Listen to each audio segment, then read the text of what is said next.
Galing ako nagtikungkong. Malamig. Hi, kumusta kayong lahat? Hawi-hawi lang ng buhok para maganda tingnan, di ba?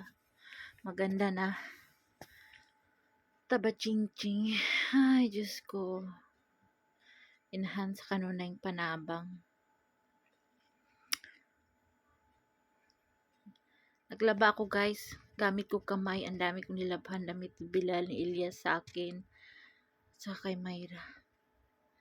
Kasi mainit na tubig yung ano ko. Yung pang sabon, pang banlaw, malamig. Grabing lamig ko. Sumasakit yung aking mga braso dito. Lamig, parang umaakyat dito papunta. Kaya nagpalagay ako ng Picasen oil ni Elias. Lalong ako nilalamig. Ay, Diyos mio, Marimar. Laban lang sa buhay. Laban lang sa life everyday. Diba? Hanggang puti na lahat yung buhok natin. Our topic for today is, dami ko nakikita sa comment section about doon sa sa grocery. Yung dun sa latest post natin kay Ann Curtis. Ate, mismong artista ba nagbigay sa iyo, si Ann Curtis? Ang dami nagsasabi, naku, kung si Ann Curtis ang nagbibigay sa akin, siguro hindi lang yun ang ipag-grocery. Sa mall talaga ako mag-grocery kung si Ann Curtis ang magbigay sa akin. O, diba? Makahawak na ako ng cart na malaki. Tapos punuin ko yun. I want to do a shopping without seeing the price. Yung dampot ka lang ng dampot ng kailangan mo ng 2, 3, isang kailangan na sabon, tapos makabili ka ng 3, 2 items. O, diba? Punong-puno yung mo nun, cart mo nun. O, sabon na powder, kuha ka ng mga 10 pinakamalaking pack. Tapos bigas, kuha ka ng mga 3, 4 na sako. Tapos, hi! Say hi, hello dito, be. Hello! Check sa outfit. Harap. Galing sila sa hospital ng sister-in-law ko. Sumama siya pa-check up. Kasi yung pamangkin namin dito na pamangkin Elias na maliit, yung pinakamaliit, yung puging-pugi na yung isang planggana na baga. May bed dito sa bed nila dito sa inupuan ko. Diyan sa baba may isang plangganang bagang-baga na apoy. Naglalaro, doon na shoot yung ulo niya. Kaya yung mga mukha niya, yung tainga niya, nasusunog. Kaya dinala nila sa hospital kahit gabi na. Dating sila, anong oras na ba? 10 na ata. So, hindi naman masyadong sunog. Mga lang siguro. Second degree burn, ganun. Yung tainga ang grabe at saka yung dito na shoot sa mukha. Buti makapal yung sweater ng bata. Yung sweater, yung damit niya yung nasunog. Kung wala pa, buti may kasama yung bata sa room, yung ina. Yung ina kasi nag-ayos sa TV yung channel na gusto niya. Biglang nahulog yung bata. Maria Josep, nasunog Itim na itim. Katulad, nakita niyo yung mukha ni Mayra dati na nasunog si Mayra. Subugan kami ng rice cooker. Ganon, itim na itim ng mukha ng bata. Grabe, iyak na iyak. Maliit pa yung bata. Katatlong taon lang. So, yun mga sis. Kung may nagtanong nga si Ann Curtis ba ang pagbigay, sabi ko hindi po. Anyway, balik tayo kung si Ann Curtis. Siguro punong-puno yung sasakyan namin. Solve ang 1 taon na grocery. O, diba? Tapos, mayroon nagsabi si Ma'am Sandra Han ng UK, Birmingham. Sana makaabot kay Vice Ganda ito. Yung mo. Naku po. Kung si Vice Ganda, baka patayuan ako dito ng 1, 2 room para kay si Mayra. Yun ang hiling ko pag sabihin ni Vice Ganda. Anong gusto mo, Rosana? Tulong. Madam, 2 room lang. Tag-iisa si Myra at saka si Bilal. Kasi si Bilal nakatulog doon sa room ng sister-in-law ko. Tapos si Myra, sabi niya ganun, Mama, gusto ko ng sariling kwarto. Saan ka kwarto? Doon ka sa kusina. Sabi ko sa kanya, doon ka sa kusina. Kasi dito ako natulog. Tapos ayun siya, doon siya. Yung kumot niyang nakablow. Doon siya. Sabi niya, gusto ko sariling kwarto. Saan tayo kukuha ng pera? Ha? Ano ba ito nangyari sa kamera ko?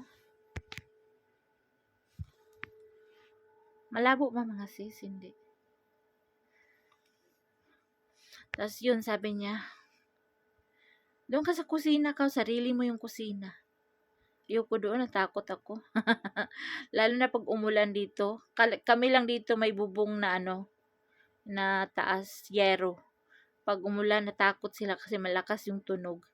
Dito kasi, simentado yung mga bubong. Umulan, hindi mo malaman umulan pag hindi ka tumingin dyan sa labas. Kaya hindi mo ma-feel. Kaya pag umuulan, buksan ko yung pinto namin. Sabi ko, buksan natin yung pinto kasi feel ko yung lakas ng ulan, kulog. Sarap nang matulog ng ganun, no? Anyways, 2 araw kami inuulan dito. Ang saya kasi yung mga tanim na mga wheat flower inuulan. Ang kapal ng mga alikabok. Ngayon, wala nang alikabok. Mga na naman yan. Mga 1 linggo. Sabi ni Ma'am Sandra, Han, and Yuki. Sana makarating kay Vice Ganda.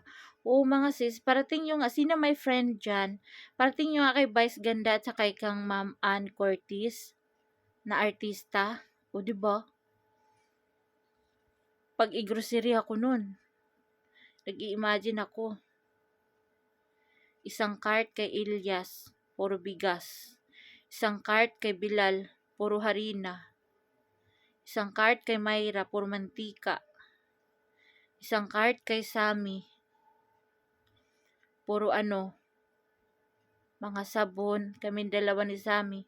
Mga sabon, mga utensils, mga personal care o shampoo. O diba, nag-i-imagine lang. Kasi alam niyo, kapag nag-grocery ako, ganyan talaga ang inuuna ko, yung walang-wala sa bahay, yung ginagamit talaga araw-araw. Ganyan talaga yung inuuna kong iniisip. Tapos kapag nag-grocery ako mga sis, nagdadala ako ng yung cellphone ko, ino-on ko yung calculator. Talagang kinakalki ko yan kasi pag sumobra, wala kang ibayad, day. Kung ano lang yung pera mo, doon lang. Bawal sumobra. Kaya nagdala talaga ng calculator. Kaya mainis sa akin yan si Ilyas. Sabi niya, ano ka ba? Sabi ko, bakit? May pambayad ka pag lumagpas tayo? Kakahiya ka lang doon sa counter. Sabi ko sa kanya, kakahiya ka lang doon sa counter. Pag sabihin mo, minsan, hindi ako nagdadala ng calculator, sasabihin ko lang doon sa hindi ako nag-open ng cellphone sa calculator. Sasabihin ko lang sa cashier, o ganito, 15,000 lang ang budget ha. Huwag mo na i-punch yung iba. Pero inuuna ko yung mga sabon, mantika, ang mga ganyan-ganyan, bigas. Yun talaga, pag nanay ka, gumagana talaga yung mga mo, chichiburitchi dyan. Maka-shampoo ka lang, saka sabon na mabango, okay na. Ang uso dito, day, mura dito ay Palmolive, day. Oo, Palmolive na sabon na 4 na piraso. Tapos sabi doon ni Ma'am Iba, at marami pang nagtanong, paano daw namin nakarga yung groceries doon sa motor? Madam, yung harina sa gitna namin, pinapatong ko lahat yung pinatong ko yung harina at saka yung gas sa gitna.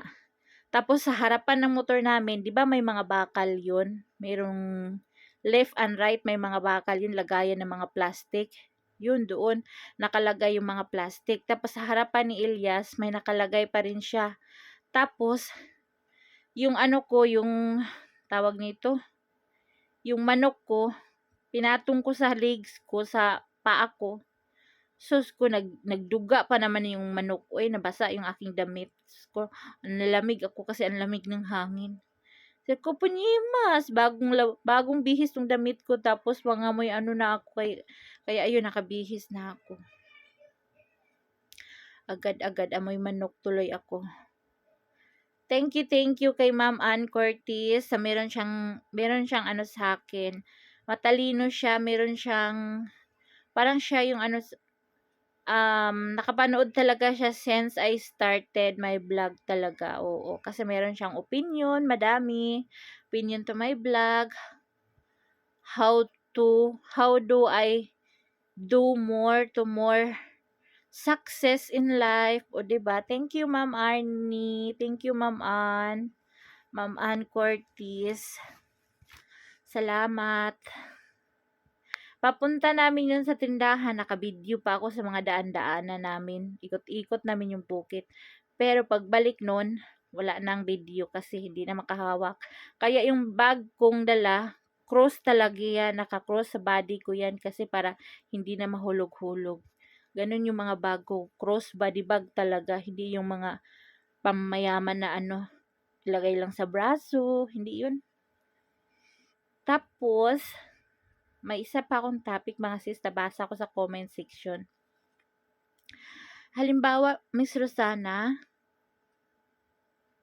kapag ipakasal na yung dalaga mo, si Myra, sinong masusunod? Ikaw ba o si Ilyas? Ang nasagot ko nun, nasa comments ha, hindi ko lang alam nung saang video yun. Ang sinagot ko nun, hindi ako pipili, madam. Si Myra ang tanungin ko kung gusto mo ba yan or ano. Kasi hindi naman ako ang makikisama gabi-gabi eh. Si Myra naman. At saka hindi ako yung magtatrabaho sa pamilya ng lalaki. Si Myra yun. Nasa kanya na kung sino yung asawahin niya. Alam niya yung culture or hindi. Kasi si Myra as of now, lagi siyang sinasama sa kasalan. Para bang naa-amaze siya doon sa malaprinsisang kasalan na isang araw ka lang prinsesa. Pero kapalit mo pala nun hanggang kamatayan mo nang makisama ka sa pamilya ng lalaki. Lahat ng pamilya. Kasi hindi uso dito yung after ng kasal, hiwalay. Excuse me, hindi. Sama-sama kayo doon sa malaking bahay. Magmasa ka ng harina, meron din dito kapitbahay namin ako, 30, 40 kapag buo silang pamilya, 50 chapati ang ginagawa. Gabundok yung chapati oh. Ang ingay ng mga bata pag tuwing kainan na gabundok din yung hugasan. Ganun ang culture life dito. Pero pag mayaman ang asawa, as in mayaman talaga na may kaya, kukuha ka ng tagahugas, kukuha ka ng tagaluto, ganun. Mag-assist ka lang doon sa mga inuutusan ng iyong mother-in-law soon. Alam niyo dito, unang nag-aasawa ang mga babae kaysa mga kalalakihan. Wala dito yung nauunahan ka. Dito doon sa atin, bawal, di ba? Ay, bawal mo na mag-asawa si kasi may maliit pa na yan, babae. Kailangan maliit mo nang mag-asawa, saka na yung ganito, ganyan. Dito wala. Ang mga kapatid na babae ang naunang nag-asawa, ang mga magulang na lalaki ang nahuhuling mag-asawa. Ganun dito. Ayun, oy. So sad. Wag muna tayo sa kasalan-kasalan. Pero, andito na tayo sa mga advantage and disadvantage, 'di ba? Pero ako, at least, nasabi ko na kay Myra lahat-lahat. Sabi ko sa kanya, nasa iyo. Kung gusto mong gawin, gusto mong sumunod sa yapak ko, missing ka na maaga, mag-asikaso ka ng mga anak mo. Okay lang kung may trabaho yung asawa mo, kung wala. Mag-left and right ka, magkuba-kuba ka diha. Ikaw lang mag-isa sa kusina. Maglaba ka ng singkatutak. Madami kang anak. Nasa kanya na ang lahat mga sis. Sinabi ko na walang labis, walang kulang. Ang culture, ang does and don't, ang disadvantage and advantage, ang mga bawal at saka hindi bawal ang mga gawain mo kapag mag-aasawa ka. Wag mo isipin is prinsesa ka isang araw lang, oh. May gold ka, seat, kwintas, singsing, hikaw, lahat ibigay sa yun sa pagkasal mo. Pero yun ang kapalit ng mo, buhay mo pag mag-asawa ka. Ganun dito pag magkasal, bigyan ng seats na gold. Tapos gusto mo ng set na gold? Ha? Gusto daw ni Myra, ayun oh. Hello. Ano yung kinakain mo? Patingin nga, be. Patingin ba? Patingin. Matamis hindi. Akin na pabasa dito. Extra. Pabasa nga, be. Sugar free or hindi? Patingin. Ay, babala. Strawberry flavor, 46 pieces. Sugar free, day. Magkakain ako, day. Oh. Sugar free na sa taas. Bigyan mo ako dali, babol. Para ma-exercise yung aking bagang. Makakilos lang to pag kumakain ako. Hindi matamis na.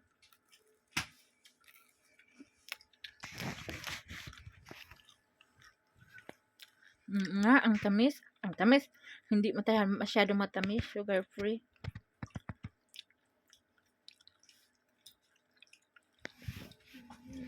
May nag-comment naman mga sis. Sabi niya ganun, oh.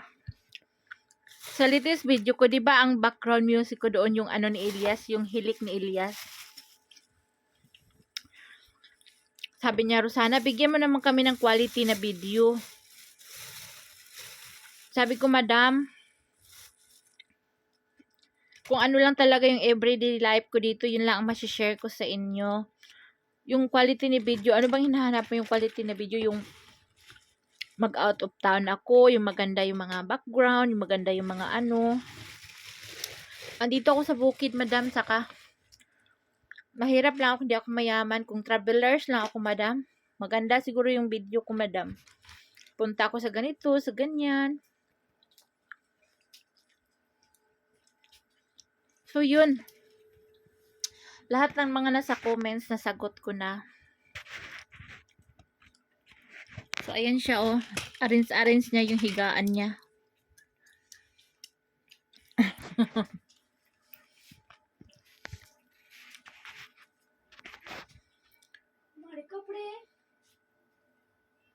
Andun sa kusina, malapit yan sa tray, oh. Doon ko nilagay.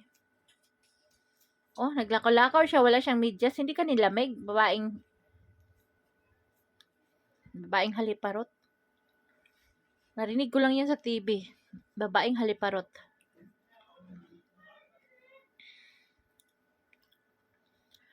Hi mga sis, salamat sa iyong suporta. Sa nagsabing, ito lang yung maitulong ko. I'm watching without skipping. Yun lang po. Maraming thank you from the bottom of my heart. Talagang salamat. 1D naman nakapunta naman ako ng city, 'di ba? Naipasyal ko kayo sa city. Yun yung maganda kong vlog kapag nakapunta ako sa city.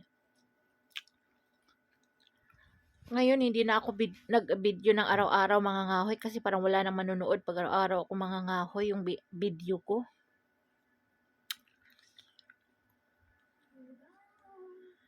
Ako na lang, alam na nila dito pag nawala ako dito sa bahay, nandun na ako sa kababaan sa kakahuyan. Pag uwi ko niyan, may dala na ako. Tuwang-tuwa yan sila. Umuusok yung bibig ko.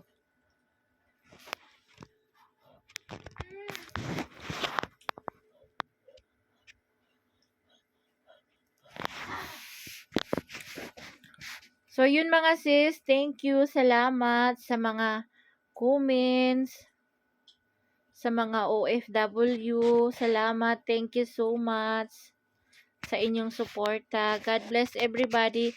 Comment kayo, gawin nating topic, sasagutin ko mga sis ang inyong mga tanong. And, God bless sa ating lahat. Ingat po saan man kayong sulok ng mundo napupunta o mga OFW, ingat ang kapal ng snow ngayon sa Russia, no?